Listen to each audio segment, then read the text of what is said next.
Sega.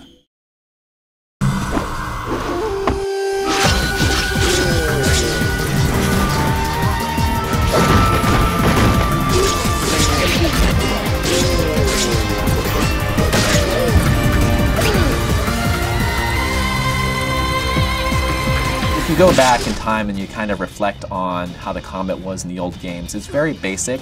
So we sort of went back to the drawing board and thought about how can we grow this combat system, how can we evolve it to preserve what was great about the previous games, but also modernize it for today's audiences. We didn't try to wrap that up in a lot of fluff. This is very much classic Shinobi action. The game revolves around Jiro Musashi, who is Joe Musashi's father. Joe is the original character in the arcade version.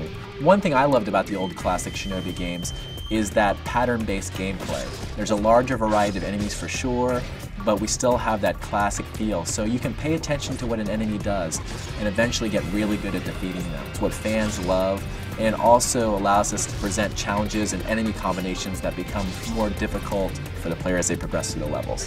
The gameplay in Shinobi is a mix of action and platforming. The focus of the game is definitely on your combat and how you're dispatching enemies. But the environment's the second part, that's the platforming element. The challenge of the game is understanding the character and the key movesets that they have. You have your ranged attacks, your throwing stars, your kunai. You can shoot enemies from afar, but then as you get close, you can juggle them up and then continue to hit them. You're going to get the tight combat in this experience. You're going to get the cool enemies and the difficulty, but there are a lot of great platforming sequences in this game too that are really going to push your skill set. A lot of it is about having to get to higher levels of the environment. You can pick yourself up into other areas that you normally wouldn't have access to just through jumping alone. With the Nintendo 3DS, they have a parry function now. It has a dedicated button. It's a push to block. I mean, you have to do it in the right timing for it. You can't just hold it down and block everything coming at you. You have to be more reactive and act more kind of defensively and instinctively. Another feature that we wanted to bring to the forefront in this game is the scoring system. The old versions of the game also kept track of score, but it's fundamentally more important in this version of the game. Going along with the scoring system, we have what's called a multiplier system in the game. If you keep killing enemies, your multiplier goes up and that affects your score.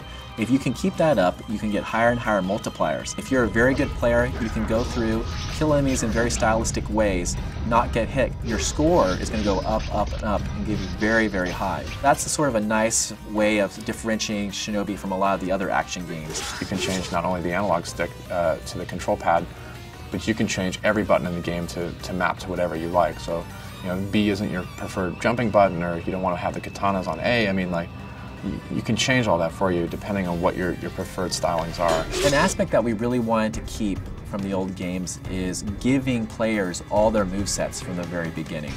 We didn't want a situation where you'd progress through the game and you would unlock a move and then you'd progress on, you unlock another move. We really wanted to give the player access to their whole arsenal of attacks and abilities and allow them to get better with it as they progress through the game. As you play through and you have these moments of just pure skill, this zen of gaming that you kind of have, it's so much fun. It kind of gets your adrenaline pumping. It's a fantastically produced action platforming game, totally in the vein of Shinobi, totally new and current. When everything clicks, it's just a very clean, really excellent, really tight experience.